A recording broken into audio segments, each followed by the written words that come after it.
Listen up, Democrats. You are fake news. And lies and facts. Save our democracy from right-wing hypocrisy. Keep our integrity, embrace our diversity. Whenever we're down, we always come back. So listen up, Democrats. Hello, welcome to Progressive Oregon, a weekly engagement broadcast on progressive issues in Oregon. My name is Larry Taylor, and I'm here today with my co-host, Betsy Cunningham. If you would like to ask questions during the show, you are welcome to do so inside the chat on YouTube. Betsy will read them and then convey them to us, and we will do our best to answer your questions. Today, we're going to mostly talk about the delegate selection plan that was approved last week by the Executive Committee for Oregon. And then we're going to talk about a grievance process that we've established to make things better in Oregon. So basically, this is an update of what's been going on for several months. But first, I would like to give you some background so you can understand the concepts that we're talking about, because this is a very complicated, involved process that we've been engaging in. First of all, Trevor Noah had a great observation last week. He said, America, I feel like I've discovered a fundamental flaw in your democracy. You have no defense against someone just being a dick. This is a problem that we've had when people choose to violate the rules, and that's really what Barr was doing when Trevor commented upon it. We've had instances in the past where rules have been violated, and there's no one we can go to. We can't go to the Secretary of State. We can't go to the Attorney General. We can't go to the police. We just have ourselves to go to hold our leadership accountable and to follow the rules. And so that's why I'm going through this today, so you can understand what the rules are. Why you should care about this topic. This is the most impactful document the Democratic Party will consider in this 2-year cycle. So you remember all the concerns about superdelegates. Oregon has 14 superdelegates, and they will not even vote on the first round of the 2020 convention. This plan governs the election of 55 delegates to the convention. So even though Oregon has a small number in compared to the more populous states like California, you know, if there were some close votes, we actually could make a difference. So I have a quiz for you, and this is to illustrate why it's important to have people who know what they're talking about when it comes to crafting rules. So the first question on the quiz is, what is the difference between plurality vote and a majority vote, and why does Robert's rules prefer one vote over the other? If you don't know the answer to this one, then maybe you shouldn't be making decisions on this. The second one is, what is the difference between a regular meeting, an electronic meeting, and a hybrid meeting? And why does Robert's rules prefer one over the other? Meetings are where we come together to make decisions, and so it's kind of crucial how the meetings are run. According to the bylaws of the Democratic Party, who is the supreme authority? So, you know, the question is, who do you think makes decisions on what happens? Is it the chair? Is it the executive committee? Is it the admin committee? Or is it the state central committee? Or is it somebody else? And finally, can the chair declare that items like under new business must be submitted 5 days in advance of the meeting? We tend to take orders and follow them without questioning them, even when people don't have the authority to make them. So the answer to the first one is, what is the difference between plurality voting and majority voting? The problem with plurality voting is that you could possibly vote for someone who the majority doesn't really agree upon. You can have, like in California, where they've got Democratic dominant districts that end up electing a Republican because 2 Democrats split the vote, and the lone Republican ended up with the most votes, even though it wasn't 50%. That's the fundamental problem with plurality voting. The difference between the regular meetings, electronic meetings, and hybrid meetings are how they're conducted. The best way to have a meeting is for everyone to be in the room. Everyone can see who votes. Everyone can look at each other and hear each other clearly. And you can have a rational discussion and come to a rational conclusion. When you start taking away all of those signals that get transmitted when we're in a room, like, you know, how people speak and what you hear and your ability to see who's voting and how people are voting, start getting lost when you get into electronic meetings. All you have is the sound. You can't see if the votes are tabulated correctly. You just have many things deprived of you, and so it's a much less effective way of conducting a meeting.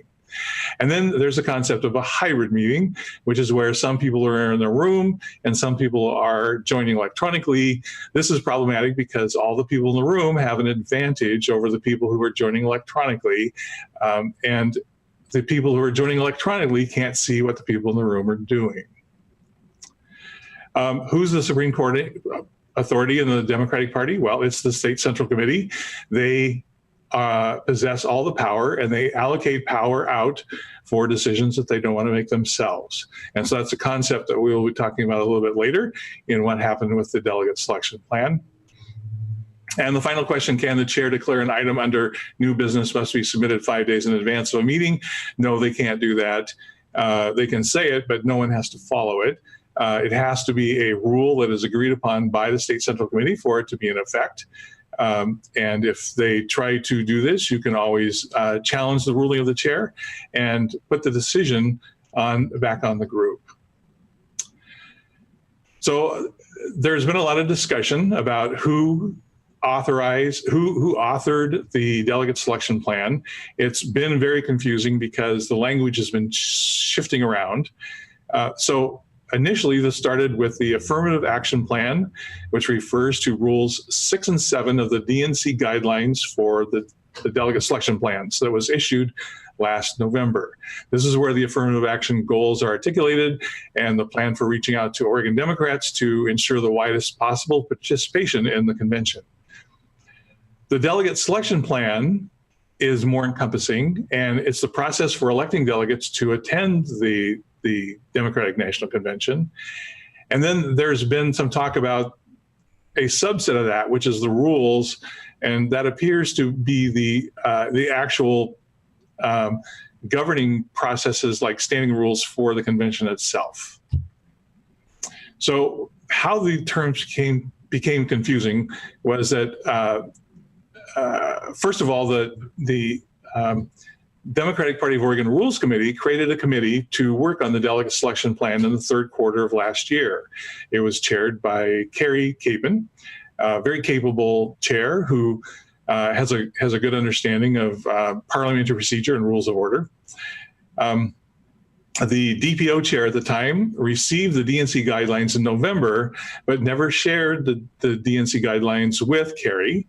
So Carrie was not operating with any knowledge about what was going on. Then the chair at that time announced an ad hoc committee who was chartered to write the affirmative action plan. And this was in the chair's report of the fourth quarter meeting. No discussion about the delegate selection plan itself, just the affirmative action plan, which, as you remember, is just the rules for inclusion so that we have proper diversity in our delegation. At some point, the ad hoc committee was expanded to include a large part of the delegate selection plan, and the title of their document morphed from affirmative action plan to delegate selection plan. I don't know where this happened. There might have been a leadership call or some other call where this happened, but it wasn't at a State Central Committee meeting, and it certainly wasn't shared with the Rules Committee. At the March 17th, 2019 Rules Committee, which is just a month ago, the chair of the ad hoc committee stated that the scope of the ad hoc committee did not extend beyond the affirmative action rules 6 and 7. He flat out told us that they didn't do that. But when the draft delegate selection plan was released on April 1st, it contained both the affirmative action plan and details of the district and state convention processes. So just to back up a little bit, why is the Rules Committee important? Well, the Rules Committee is comprised of people elected from all 5 congressional districts. And so you have geographic representation from all of Oregon sitting on that committee, and they're elected. The ad hoc committee was appointed by the DPO chair. So It's whatever the chair put in it. Why was using the ad hoc committee improper? Well, the Democratic Party of Oregon Rules Committee in the bylaws is given responsibility for the rules and procedures for state conventions. All of this is encompassed in rules and procedures for state conventions.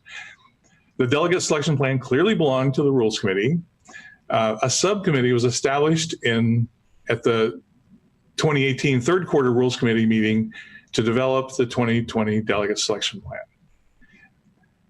And why was this improper? Well, if you read Robert's Rules of Order, a special committee may not be appointed to perform a task that falls within the assigned function of an existing standing committee. Black and white, inarguable what that says. So as you probably read in an email that was distributed last week, there was a precedent for this that was used for the establishment of the new committee. And just as an aside, when customs, which is what this is, conflict with the bylaws, then the customs fall away. So even though there wasn't a precedent for doing this, we made it clear that it was it was not in agreement with what the bylaws stated. So just to drill down in what the alleged precedent was, the ad hoc committee was comprised of two people. It was comprised of Laura Calvo, who was a elected DNC member for Oregon back at that time, and Wayne Kinney. Wayne Kinney had multiple roles. He was the DPO vice chair, he was the DPO Rules Committee chair, and he was the DPO parliamentarian.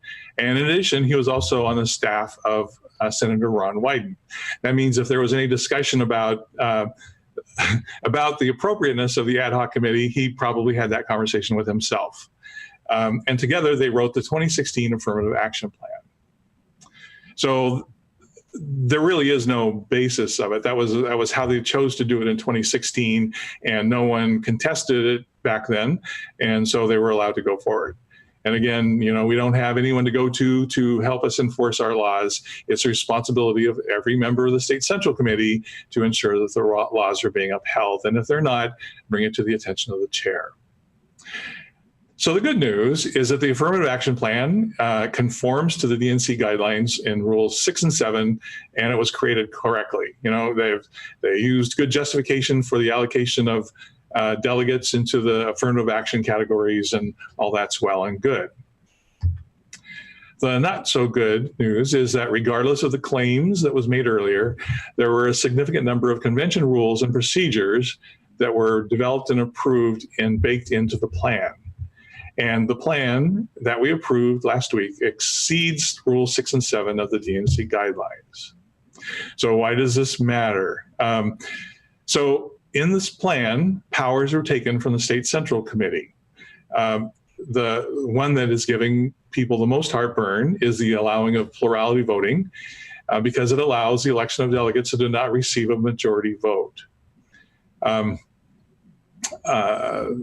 Another thing that was written into the plan is that the chair is solely authorized to make changes to the plan if there's things that are found to be missing or improper by the Democratic National Committee Rules and Bylaws Committee. That means that the chair can do whatever they want rather than remand them back to the Rules Committee itself.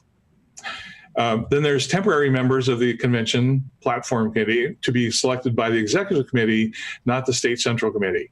This was a weird decision to see made because this is going to be at a meeting next year, and we have lots of time to do this at a State Central Committee.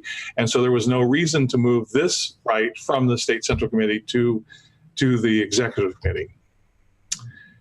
And then the final one, it's just a nit, but it's like, why do we do this?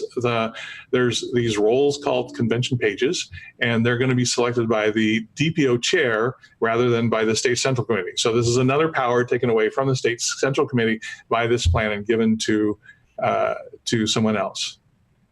The other decisions, and this was something else that a lot of people are uncomfortable with, is turning the 2nd Congressional District into a hybrid meeting, combining in-person and electronically connected participation. Of all the when we discussed the rules for electronic meetings last year, one of the items that was pointed out was that the infrastructure for internet connectivity in the 2nd Congressional District is not that great. So if you're sitting in, a remote area, you can't just jump onto your computer and use Zoom like you can if you're in an area with strong Wi-Fi signals. We totally get the fact that the 2nd Congressional District is really big, but even when they divided it into two districts last time, people who had to drive from Wallowa to Bend had the maximum distance anyone has to drive. So, dividing this into 2 districts didn't solve that problem, and we have difficulty seeing where this makes the 2nd Congressional District more equitable. However, it was passed, and so that's what the plan is at this point in time. There were a number of problems with the Executive Committee approving this. They should never have approved the plan. According to Article 7, the Executive Committee meetings act for the State Central Committee when time does not permit properly calling a meeting of the State Central Committee, and then they have to report that actions at the next meeting. So there should have been plenty of time if they had done the schedule correctly. They knew in November of last year the due date of May 3rd for the delegate selection plan to the DNC. So they could have very easily had the State Central Committee approve this, either at a regular meeting or at a specially called meeting. And by violating the bylaws and having the plan approved by the Executive Committee, the rights of State Central Committee members were removed to debate, amend, and vote on the delegate selection plan. So the 170 of you that were not eligible to attend the Executive Committee meeting was unable to participate in the approval of this plan. The other thing that was disconcerting was using the Executive Committee for a State Central Committee decision, which is allowed for emergencies only. And you can't call this an emergency meeting because it was scheduled 20 days in advance. And then, as I said earlier, the May 3rd date was known in November of 2018. So the bottom line is 34 members out of the 100 people who belong to the Executive Committee made decisions on behalf of the 170 State Central Committee members. And then even having this as an electronic meeting was a violation of the bylaws. Article 4, Section 8 says, electronic meetings, notwithstanding any other provision of this article, an emergency meeting may be conducted by telephone or video conference. Again, there was a 20-day notice for this meeting, so it clearly wasn't an emergency. It could have been planned for, and it could have been held in person, such as the Portland area, where probably more than 34 people would have been able to attend because they live within fairly easy driving distance. So other things that happened during the Executive Committee meeting where we passed this was, number one, it was a hybrid meeting. And so there are 3 professional parliamentarians in Washington who think that hybrid meetings need to be approved in the bylaws in order to exist because they create an unequal condition where all the people in the meeting do not have equal participation. In the Democratic Party of Oregon conference room in their offices was the DPO chair, the 2 vice chairs, the DPO executive director, the DNC member responsible for the plan, and the DPO parliamentarian, and a DPO staff person to operate the conference call app. None of the other members were invited, well, that I'm aware of. I certainly wasn't invited to join them in the meeting. I would have gladly driven to it if I had known where it was being held and had been invited to attend. But the more disconcerting things about the meeting was the use of Maestro for voting. Maestro has been problematic in the past. We had a meeting of the Rules Committee where there were 17 people participating, and after the meeting was over, we realized that one of the votes had 18 votes counted. We've talked about this within the Rules Committee. There is no recording of the vote. It's all a visual thing. If you wanted to have a visual evidence of how people voted, you'd have to like take a picture of a screen or something like that, and then somehow you'd have to tie that to the vote. It's all very, very, very unclear and very hard to document, and clearly fails because and the app Maestro was used for two critical votes. There was a vote to cut off debate, and there was a vote to approve the plan. The 34 attendees were not all identified, so unless they spoke up, we didn't know who they were. But it appears that there was at least one known non-member of the executive committee voting. The representative for one of the CDs was not there, and someone else was there representing that CD who had not been elected as the executive committee representative. The meeting was very poorly run, which impacts everybody's rights. There were members who voted without clearly understanding what they were voting on. One of the responsibilities of a chair of a meeting is to clearly state what you are voting on, and so there's no ambiguity about what the effect will be of your vote. But there were people who voted and then afterwards were going, oh, I really didn't mean to vote that way because I didn't understand what I was doing. The motions were not stated clearly. If I was to grade this on a high school grading scale, I would give the presiding a D-. And then, unfortunately, not all members received the agenda. That's not exactly a violation. We talked about it verbally, which will pass, but not all members got the revised delegate selection plan that was presented to us. So what was presented and approved? And so this is where the cutting off debate becomes a little more serious. If you remember, we had from April 1st to the end of the month to submit comments on the plan, and I know a number of people did. None of the changes that anyone submitted were incorporated and into a change to the plan, with the exception of the correction of errors. So whatever you submitted in terms of suggestions, the committee considered it and rejected it. So there were no changes. So what happened to the rest of the rules? So there was a big debate, and if you remember earlier, I had pointed out that all of the rules around the district and state convention was not included, and I was told that they will come in later, and it wasn't appropriate to approve them at this point in time. But there was a significant number of convention rules that were included, and so the distinction between what they say should come later and what should have been included in this is not clear to me whatsoever. But the balance of the rules governing the district and state conventions were submitted as feedback, and so the Democratic Party of Oregon is required to submit all of the feedback received on the input form along with the plan to the Rules and Bylaws Committee. What will happen to the rest of the rules? Well, the chair has stated that they will be written by the Rules Committee. I do not recollect this being reported in the State Central Committee meeting or in the Rules Committee, so there is no documentation that that's going to happen.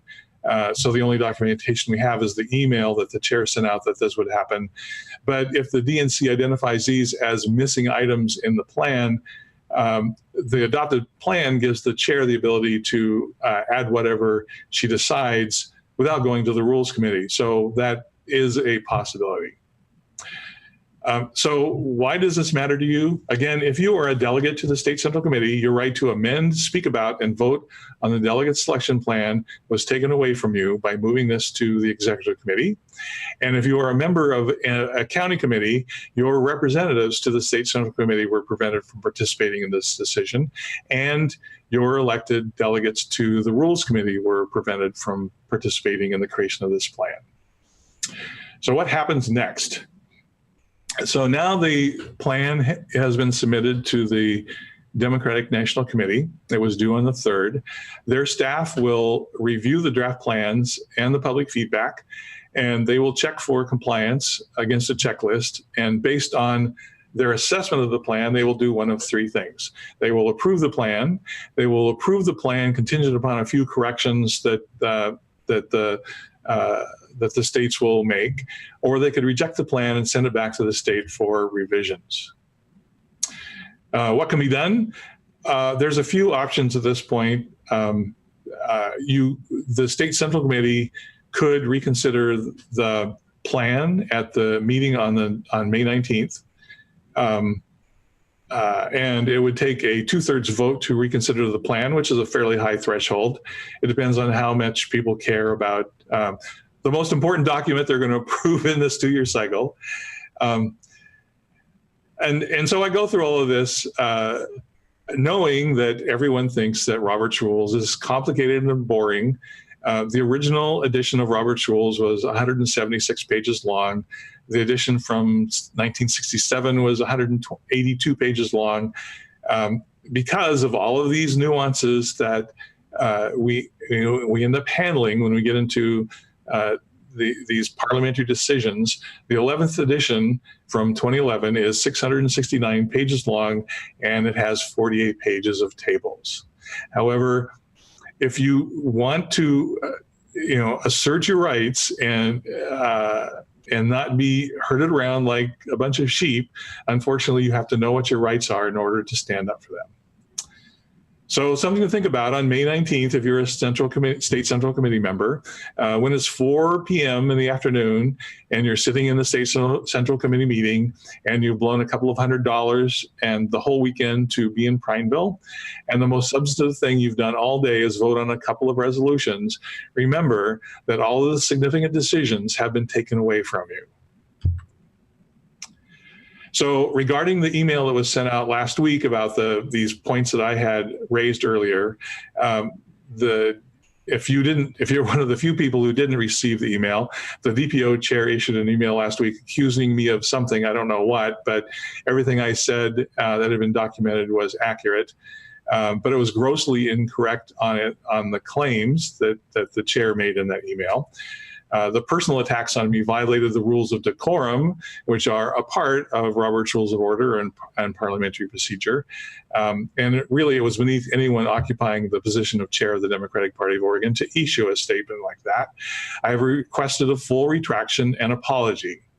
My motivations were attacked. Why is Larry doing this? So my motivation in bringing these violations to the attention is so you have the information to act.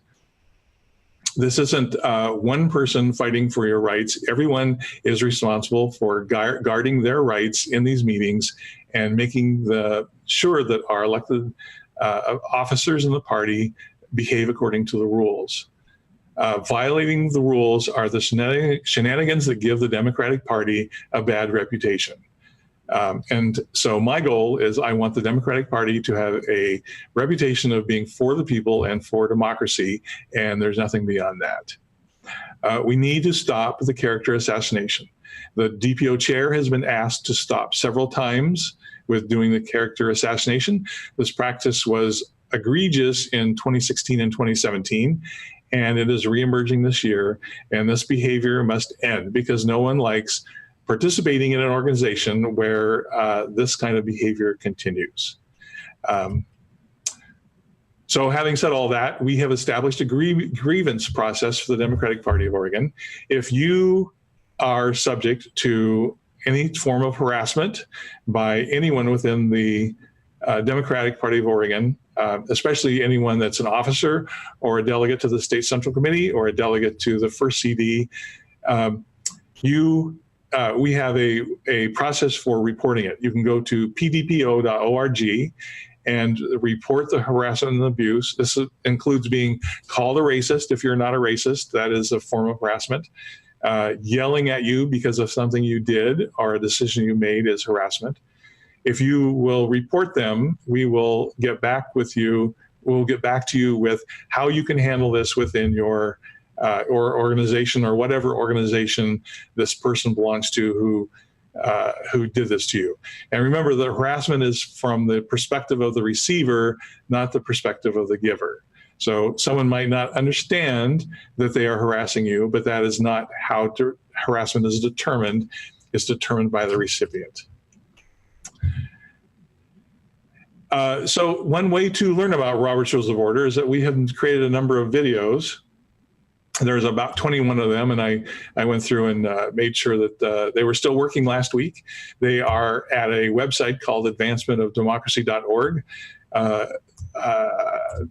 They include a number of topics from how agendas are written, how minutes are to be written, how meetings are to be run, how to run things like conventions. And the last one we recorded last weekend was how to recall officers and remove officers temporarily within a meeting.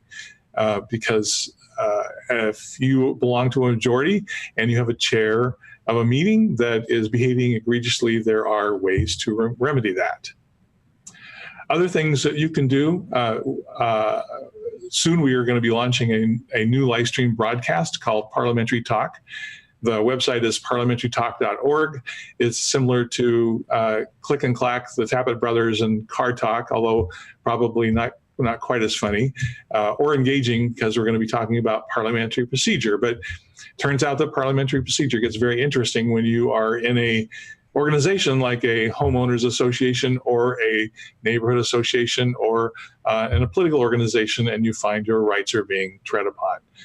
So what you can do is go to the website, parliamentarytalk.org, submit your questions on how to handle things, and then we'll discuss this during the program and give you guidelines on how to address it. And then if you'd like to join a study group, you can click on the join button, and we have now established Cascadia Parliamentary Study Group, which is for all the people in Oregon outside of the Portland metro area who can't make it to a face-to-face meeting to join with other people interested in the material. We will get you lined up to take the admission exam with the National Association of Parliamentarians. And depending on how far you want to go in your studies, we can help you become a registered parliamentarian and even a professional parliamentarian. Betsy, given all that, was there any questions on the line? No questions. Okay, well, John, that wraps up our show for today. You want to talk about Bernie updates? Got this Bernie slide here. Sure. We now have we're taking our third poll for a design for bumper stickers for a statewide Oregon for Bernie. The designs are gorgeous. And so if you go to OregonForBernie.org, you can join in on the vote and let us know which one you prefer. The plan is to take the winning design, or even maybe two of the designs, and have them produced and then start distributing them around the state. Also, if you go for Oregon for Bernie, we haven't updated the video, but we might do this later today. We give really brief updates on what's been happening around the state in terms of gatherings and parties.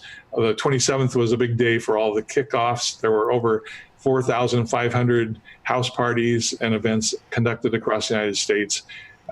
And we can keep you apprised of the events that are happening in Oregon. There's also an events page where we list events that are submitted to us. So yeah, if you support Bernie Sanders for the nomination of the Democratic Party, and as far as I know, he's the only candidate with active groups within Oregon at this point in time, you please go to this website and sign up. Awesome. Advancement of democracy, man. Just plow through. If you, one more. So there's advancement of democracy. If you have ideas for reforming the Democratic Party at the national level, we would like to hear them. There were a lot of complaints about things like the superdelegates. If you read through the charter and the bylaws of the Democratic Party, you can understand how these things come to be. And really, as boring and tedious as bylaws are, this is where you go in and make these surgical changes that can get things corrected. So we need to start out by understanding what you feel the Democratic Party needs to change, and then we can work on getting those changes built into the rules so that the party behaves better going into the future. So there's a button for submitting the changes, and you can see what the proposed bylaws changes are that we've come up with so far. And if you would like to endorse the changes, you can also sign up there as well. All right. And you've got a receive notifications slide. You got all these slides. Do you want to go through them all, or it's up to you? We might have people on the line who are unaware of them. So if you would like to receive advance notices of these programs, you can also sign up for that at advancementofdemocracy.org. This is a picture of the slide. So all you do is click on receive notifications. And then if you sign up there and give us your email address, we will put you on the distribution list so that you are aware of when the next ones are coming up. We periodically skip shows, like on the weekend of the 19th, when many of us will be in Prineville for the State Central Committee meeting. We will not be doing a show that weekend, but of course we would be doing a show the following weekend, giving you an update on what happened at the second quarter State Central Committee meeting. I'm sure it's going to be exciting, and you're not going to vote on much. Right? It will, as they always are. And lastly, give us money, because please donate.uphillmedia.org, because it actually helps, and we're doing different things now, supporting a lot of candidates locally, doing different stuff, not as much live streaming as we would be doing video creation, and working with candidates on interviews and getting them prepared, not just in Oregon, but on the West Coast. And we're connected directly with BNC in that brand new Congress right now on that, and so we're going to be working with a lot of their, basically their minor league players, their new AOCs, right? And so we're excited about it. And next week we have Albert Lee, who will be joining us for an interview. Albert is a declared candidate running for Earl Blumenauer's seat. Oh, wow. In the 3rd Congressional District. Wow, interesting. Earl. Wow. He's like solid, so that'll be interesting to see what we got here on that. Yes. I'm excited. So if you would like us to continue in our ability to do these kinds of broadcasts, getting information on candidates that are not well known at this point in time, we would greatly appreciate your contributions so we can continue doing this. As you can imagine, Albert is not getting a lot of attention from the mainstream media, and so very few of you are probably aware that he's a viable candidate. Yeah, and it's important. If you saw our interview with, we did an interview with Zaina Day yesterday with Brand New Congress. She's their communications director, and she said, this channel, we were one of the first, we were like the second group to interview AOC. And without the boost that she received at the beginning from independent media, she might not have gotten where she needs to be, right? And so we can do that for Oregon candidates with your help, right? And thank you, Larry, for what you do. I really hope that the SEC chooses to take back their power and recognize that they have it. Right? Wouldn't that be great? It would. It's sad to think that we have to beg people to follow the rules. It just seems like that's what's going on here. And to the 8 of you watching right now, and I know there's going to be more later, thank you for being here on a Sunday morning. If you are in Oregon and you do care about your democracy, please share this out. I'll be cutting out clips of it for later. But this doesn't do any good if we just keep it in our bubble. I love the family, but we really need to bug our SEC delegates. We need to bug the DPO. We need to bug the people that are actually supposed to be doing their jobs. To do their jobs. Shahid Buttar said that. He says, do their jobs. So anyway, we're going to go out with Shahid Buttar's video because we went out with it yesterday and it was awesome, and I just want to go out with it again. But the real point to it was that it was made by one guy, a volunteer, Josh McLean. And he's a musician and a creative, and he put this awesome video together. And it's just, this is what grassroots is, Shahid Buttar didn't call up, Smith and Buttface Limited advertising agency to make this, right? He got a volunteer who really worked hard to put this together. And then there was a massive collaborative effort around launching the video that was just amazing. And That's what makes democracy work. You know, following the rules is one thing, but we all have to work together and communicate. It can't be a chair and an admin committee that just decides they're going to do as they please, because that's not democracy. That's not how it works. When we work together to support a candidate like Shahid, you know, we work together to support Amart Gamba, that's what it's about. And then we'll have somebody that's interested in serving us, not themselves, because they know where their support came from. So I urge you to support the candidates that you know are going to do the right thing in Oregon. Shahid is going to do the right thing in California. So please help him, support him. We're fighting a massive monster, right? Joe Crowley was number 4. Pelosi's number 3. So let's get rid of her. Have a good day, everybody. That the underlying principles of our government will not be greed, will not be kleptocracy, will not be hatred or violence. Watch out, Washington. We the people are coming to take back Congress. And we're bringing with us some big ideas like Medicare for all and a Green New Deal. We did it in New York. We did it in Minnesota. We're doing it on the national stage, and now we're bringing that voice back to San Francisco. My name's Shahid Buttar. I'm running for Congress. I'm an immigrant. I'm a Muslim. I grew up in rural Missouri. When I was 16 years old, my family lost our house as I graduated from high school. I got my undergrad degree while working full-time after 10 years of night school. Then I went to Stanford to study and teach law. I've fought for your rights for 20 years, from San Francisco to Washington, D.C. as a constitutional lawyer, policy advocate, writer, educator, and grassroots organizer. And now I'm running to serve the people of San Francisco by fighting corporate corruption in Congress. We don't have the corporate cash that's kept Nancy Pelosi in office for 30 years. In fact, we just don't take corporate money.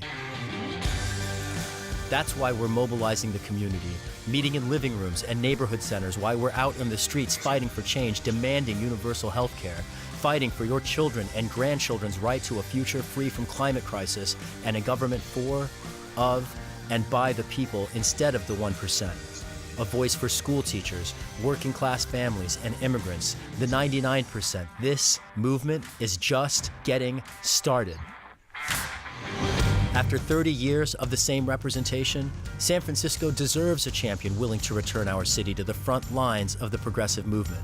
Our city stands for inclusion and pride, peace and justice, and environmental sustainability. We can't wait another 30 years for our leaders to evolve on climate change. Delay is no better than denial. The time for action was yesterday. America is the only advanced country in the world where getting sick can leave you homeless, and higher education buries people in debt for the rest of their lives. The only voices we need in Congress are ones who will take action to fix that. You have a choice. Either let profit-driven corporations destroy our future, or instead vote to reclaim this country for the people. Vote for Shahid Buttar in the March 2020 primary, and join our campaign in the meantime. We can protect the future, and we must. I'm Shahid Buttar. I approve this message, and I invite your support.